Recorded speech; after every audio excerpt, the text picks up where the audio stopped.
About 80 miles northwest of the Las Vegas Strip sits Groom Lake. The smooth, flat, dry lakebed is one of several across the Nevada desert, with more than a superficial similarity to Rogers Dry Lake, next to California's Edwards Air Force Base. These spots in the desert, hospitable to people only with great effort, served as an ideal found resource for the United States in the 20th century. On lakebeds dry enough to land planes and far from the prying eyes of civilian life, the Air Force could test new and novel planes, with secrecy baked into the dusty earth around them. If Groom Lake sounds unfamiliar, that's because it is also known by another name, Area 51. For decades, the Air Force operations at Groom Lake and Area 51 were shrouded in deliberate secrecy. The base was established in 1955, but it would take until 1998 for the Air Force to acknowledge its existence. Previously, it has stated tersely, neither the Air Force nor the Department of Defense owns or operates any location known as Area 51. There are a variety of activities, some of which are classified, throughout what is often called the Air Force's Nellis Range Complex. There is an operation location near Groom Dry Lake. Specific activities and operations conducted on the Nellis Range, both past and present, remain classified and cannot be discussed publicly. But even before that, Area 51 had already made multiple appearances in a major series of arcade games by Atari, released in 1995, as a major plot point in the 1996 blockbuster Alien Invasion movie Independence Day, and it remains a staple in fiction and conspiracy theories about secret extraterrestrial research. It's second perhaps only to Roswell, New Mexico, in the imagination of people who believe the US government is covering up the existence of aliens. However, aside from its notorious reputation, Area 51 instead has a long history as the holder of far more mundane, terrestrial secrets. Keeping that aura of secrecy up was partly what allowed speculation as to the true nature of the facility to run wild. During this time, the Air Force and CIA were able to test spy planes in the open desert with some degree of privacy. All that you too can't leave behind. In the early 1950s, the United States Air Force, recently spun off as an independent wing from the Army, set out looking for a high-altitude, long-range, long-endurance spy plane. This was early in the Cold War, and previous attempts to survey the Soviet Union with balloons had produced extremely limited success. A plane offered far more control, and the reasoning at the time was that a high-altitude plane could stay beyond the range of Soviet radar and missiles. This plane ultimately materialized in the form of the U-2, which is still in service today, though the history of its development saw it built on CIA funding instead of Air Force money. While looking for a place to test and develop the new plane, the early U-2 design team spied Nevada's Groom Dry Lake from the air and landed on the lakebed, proving the inherent viability of the site. Eventually, a paved runway was built. The purchase of land was made by the Atomic Energy Commission, and the boundaries of Area 51 are adjacent to what would become the Nevada test site, where the US would detonate nuclear warheads first in open air, then underground. The outlines of Area 51 are shown on current unclassified maps as a small rectangular area adjoining the northeast corner of the much larger Nevada test site.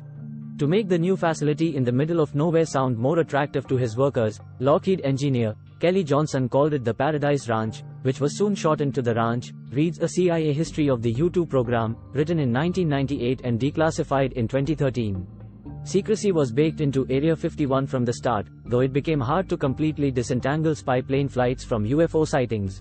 In 1947, a flying saucer panic led to public reports and inquiries into unknown aircraft, which helped make a surveillance balloon crash outside Roswell, New Mexico an enduring story. Project Blue Book, an official inquiry by the Air Force into UFOs, collected reports of official sightings, most of which could be dismissed as natural phenomena. One category the Air Force could dismiss internally, but not acknowledge publicly until 1992, was the number of U-2 flights reported as UFOs. Open skies and closed secrets. The U-2 was the first secret plane developed, tested, and flown from Area 51, but it would hardly be the last. The A-12 Oxcart single-seat high-altitude spy plane was tested at Area 51 in the 1960s, before its short operational career in action over Vietnam. Its successor, the two-seat State Route 71 Blackbird, was also tested at Area 51, marking the base as the place to develop planes for secret missions out of sight from the public. Stealth technology, now a defining feature of jets like the F-22 and F-35 family, was developed and tested at Area 51. In 1977, the U.S. Air Force Special Projects Office tested HAV Blue, a stealth demonstrator, at Area 51. The two versions of HAV Blue both suffered crashes in their testing, and the wrecked planes were buried in the desert. Before the crashes, enough information was gleaned such that development of other stealth aircraft could continue. The F-117, the first stealth fighter, would be first tested at Area 51, before moving to a different, larger base in Nevada that could accommodate a full squadron. Beyond developing new technologies, Area 51 has played host to foreign aircraft, acquired at times from defectors, allowing the US military to see just what tech other countries were flying and fighting with. One such incident was the loan from Israel to the United States of a MiG-21 in 1968, flown by an Iraqi pilot who had defected. This let the US get a close look at the most widely produced jet fighter in history, and one that was at the time serving capably in the skies above Vietnam. In March 1994, Popular Science published, Searching for the Secrets of Groom Lake, a dive into the development and history of Area 51, spurred by an Air Force's ultimately successful request to give the Department of the Air Force control over 4,000 acres of Bureau of Land Management-owned territory around the site. This was an effort in part to deter people on the ground from spying on their operations at a distance. That story featured both a 1968 aerial photograph of the site taken by the US Geological Survey, and a 1988 photo taken by a Russian spy satellite that was then made commercially available. In October 2006, New Secrets of Area 51 Inches by Popular Science looked at the kinds of drones and other aircraft that might have been in development at the site. Among these is a sort of white whale for secret plane waters, the Aurora, a long-theorized Renjet-powered hypersonic craft. What, no aliens? While Groom Lake and Area 51 has hosted plenty of secrets, there's nothing to suggest it hosts the secret technology most synonymous with the name from popular culture, anything to do with aliens.